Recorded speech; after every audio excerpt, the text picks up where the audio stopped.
எங்கள் மனம் சுகமானதே. செல்ல குழந்தை எங்கள் வீடு வந்தாரே, செல்ல குழந்தை எங்கள் வீடு வந்தாரே.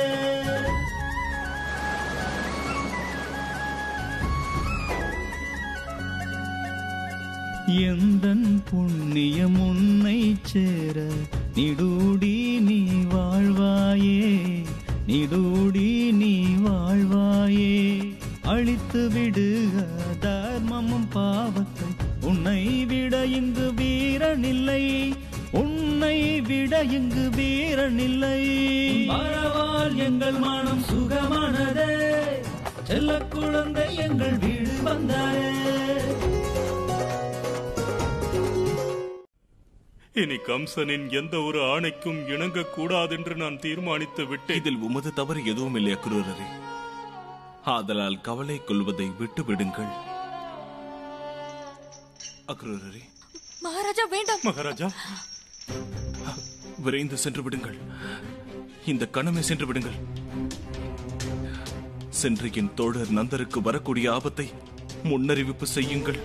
கம்சன் பிரஜ மண்டலத்தில் பிறந்த அனைத்து குழந்தைகளையும் கொல்ல ஆணையிட்டிருப்பதை தெரிவியுங்கள். அக்ரூரர் அவர்களே, எனது மடிதான் பாழாகிவிட்டது. ஆனால் எனது குழந்தையின் காரணமாக வேறு எந்த தாயின் மடியோ பாழாக கூடாது. உத்தரவு மகாராணி. செல்லுங்கள் அக்ரூரரே, விரைந்து செல்லுங்கள்.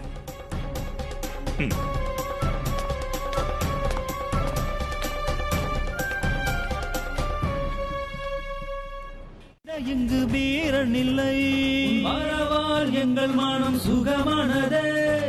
செல்ல குழந்தை எங்கள் வீடு வந்தாரே. அனைத்தும் முடிவடைந்தது, எங்கள் ஆசைகள் அனைத்தும் நிறைவேறியதே, ஆசைகள் அனைத்தும் நிறைவேறியதே. தாயின் இச்சையை பூர்த்தி செய்தவன், தாயின் இச்சையை பூர்த்தி செய்தவன். கண்ணனே எங்கள் கண்ணனே, ஹே அன்பு குழந்தை எங்கள் வீடு வந்தாரே, அன்பு குழந்தை எங்கள் வீடு வந்தாரே.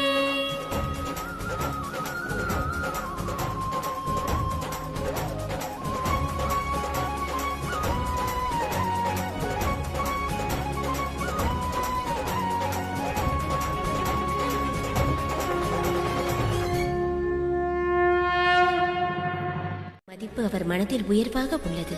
கடந்த பல பிறவிகளாக அவர் என்னை வழிபட்டு வருகிறார்.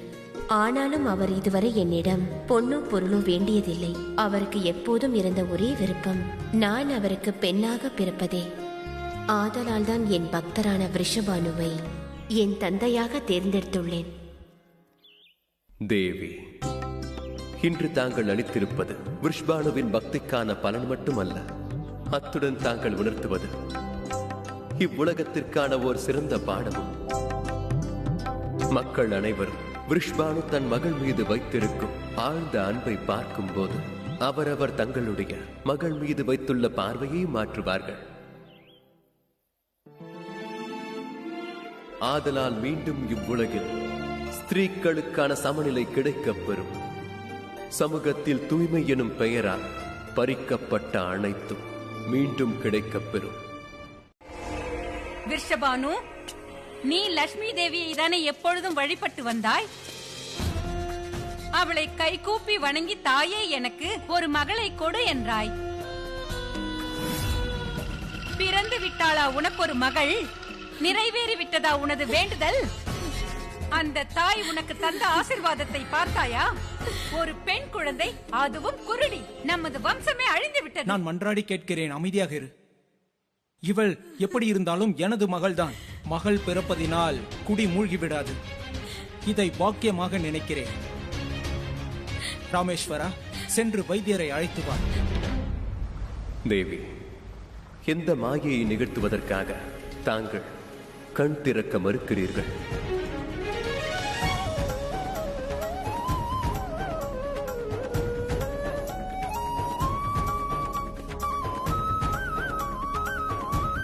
என்றுதான் தெரியவில்லை. அவள் தன் கண்களை திறக்க விரும்பவில்லை. தாங்கள் என்ன கூறுகிறீர்கள் வைத்தியரே? எனக்கு விளங்கவில்லை. எனது மகள் ஆரோக்கியத்துடன் இருந்தும் கூட கண்களை திறக்க விரும்பவில்லையா? ஆம், அதுதான் உண்மை. இப்படி ஒரு குறைபாட்டை நான் பார்த்ததும் இல்லை, கேள்விப்பட்டதும் இல்லை.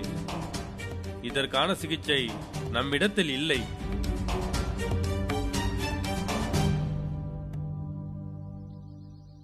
மகளே, இப்போது இங்கு உன் குறைபாட்டை சீர் செய்ய எவரிடமும் மருந்தேதும் இல்லை. நான் உனக்காக எதையும் செய்வேன். உலகத்தின் மிகப்பெரிய வைத்தியரிடம் உன்னை காண்பிப்பேன். நீயே பார், விரைவிலேயே உனது கண்களை திறப்பாய்.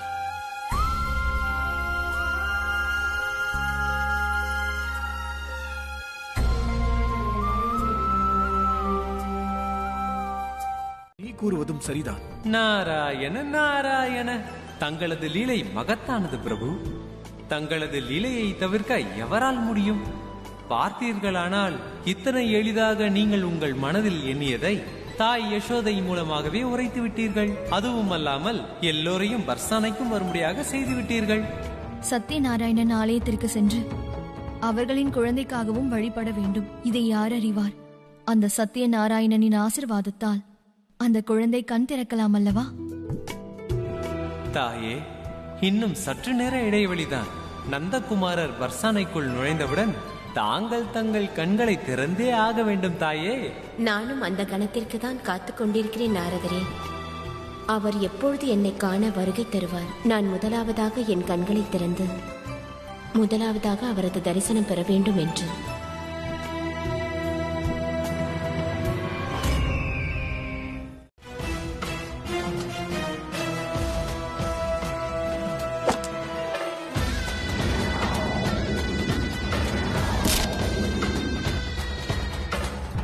ஆக இப்பொழுது 8வது குழந்தை.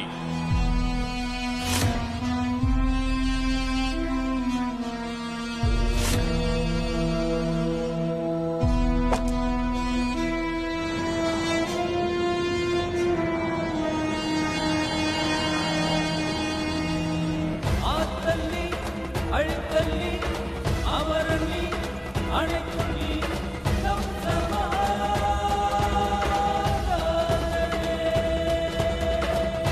புரோகிதரே, தேவகியின் 8வது குழந்தை எந்த நேரத்தில் பிறக்கும் என்று குறித்திருந்தாய்?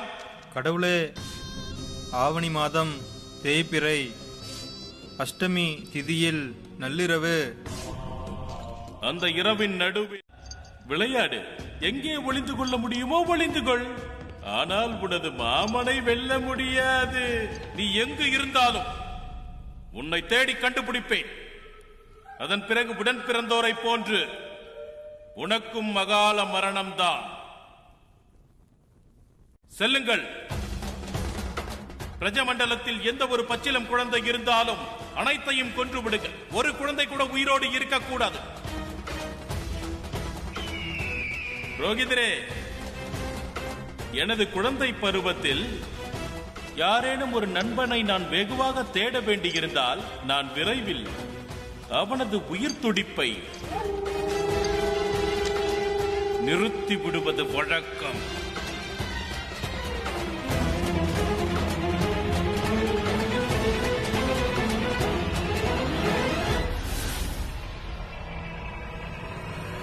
குழந்தைக்கு ஆரோக்கியம் முழுமையாக உள்ளது என்று. அவ்வாறு இருப்பின் இவள் கண்களை திறக்கவில்லை என்றால் இதற்கான முக்கிய காரணம் ஏதேனும் இருக்கும். அது உனக்கு புரியாது.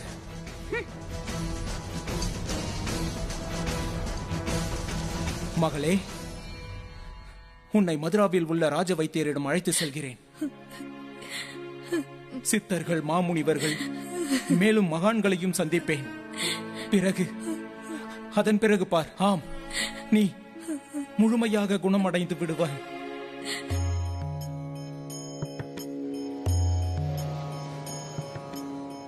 பிரபுவின் தரிசனத்தில் காத்திருந்தாள். அதனால் ஜகத்தை காண மறுத்தாள். ராதாவின் இச்சை நிறைவேறும் வரை அதுவரை இமையை திறவாள். இது என்ன? இவர்கள் குழந்தைகளா? இவர்கள் குழந்தைகள் என்றால் நாமும் குழந்தைகளா? நான் சொன்ன குழந்தை இது அல்ல. நான் கூறியது பால் குடிக்கும் பச்சிலம் குழந்தை. நடமாடும் இந்த குழந்தைகள் அல்ல. கண் திறந்து பாருங்கள், இவர்கள் குழந்தைகளா? நீங்கள் அனைவரும் என்னை முட்டாள் என்று நினைத்தீர்களா? உங்களால் என்னை ஏமாற்ற இயலாது. உங்கள் வீட்டு பெண்கள் எங்கே? பெண்கள் எங்கே?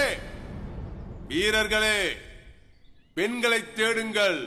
பெண்கள் கிடைத்து விட்டால் குழந்தைகள் தானாக வந்துவிடும். எல்லோரும் அவர்கள் குழந்தைகளை மடியில் தான் வைத்திருப்பார்கள். பெண்களை தேடுங்கள். அவர்கள் கிடைக்கவில்லை என்றால் அப்பொழுது இந்த கிராமத்தில் இருக்கும் குழந்தைகள் மட்டுமல்ல, நீங்கள் அனைவரும் இறந்து விடுவீர்கள்.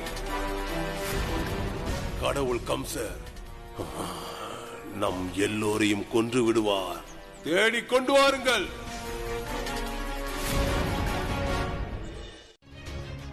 அதற்கு காரணம் என்ன? அதை பற்றி அறியவில்லை நந்தராணி.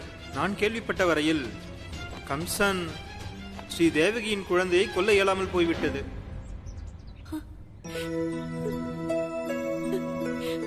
அப்படி என்றால் அசரீரி சொன்னது உண்மையாயிற்று. ஒருவேளை தேவகியின் 8வது குழந்தையை கம்சன் கொல்ல இயலவில்லை என்றால் அந்த குழந்தைதான் கம்சனை அழிக்க அவதாரம் எடுத்திருக்கிறான். இந்த சமயத்தில் கம்சன் கோபத்தின் உச்சத்தில் இருப்பான். இந்நிலையில் அவன் எதுவும் செய்ய இயலும்.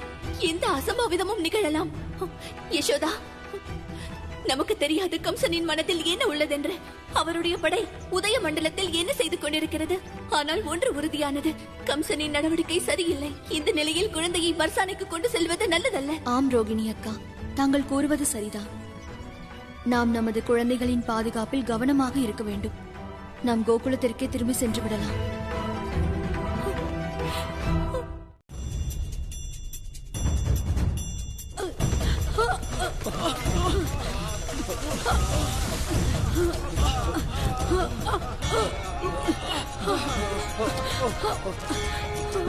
மாடுகள் இரண்டும் ஏன் எதிர் திசையில் திடீரென்று திரும்புகின்றன?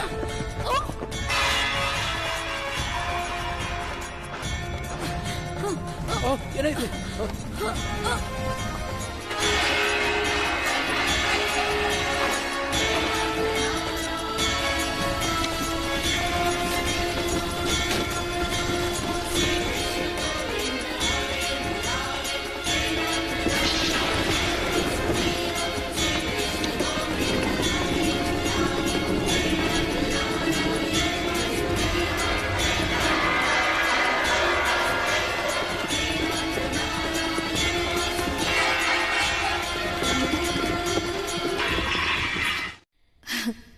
எவ்வளவு அழகான குழந்தை! அந்த கடவுள் சத்தியநாராயணன் உங்கள் குழந்தைக்கு எந்த குறையும் வைக்க மாட்டார். கீர்த்தி, வாழ்வில் வரும் சங்கடங்கள் அனைத்தும் கடந்து சென்றுவிடும்.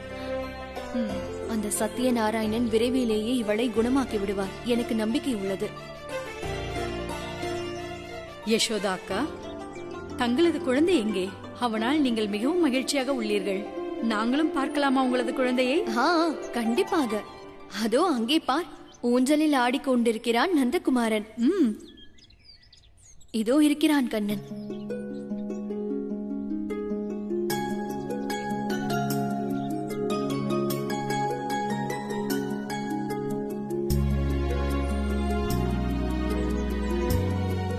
அக்கா, உங்களது குழந்தை மிகவும் அழகானவன்.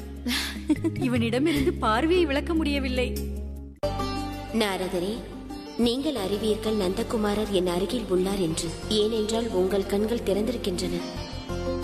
ஆனால் நீங்கள் ஒன்றை மறந்து விட்டீர்கள். தந்தை விருஷபானு மகளின் கண்கள், அதாவது எனது கண்களை மூடியிருக்கின்றன. நான் எவ்வாறு அறிவேன் நந்தகுமாரர் என் அருகில்தான் உள்ளார் என்று? ஒருவேளை எனது கண்களை திறக்கும் பொழுது நந்தகுமாரர் என் அருகில் இல்லாமல் போனால் என்ன செய்வது? நாராயண நாராயண, இந்த கேள்விக்கான பதிலை பிரபுவால் மட்டுமே கூற முடியும் தாயே.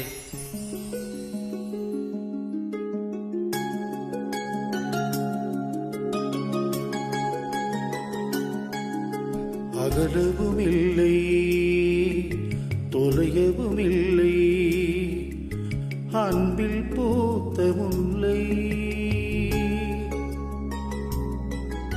நந்தனின் உடலை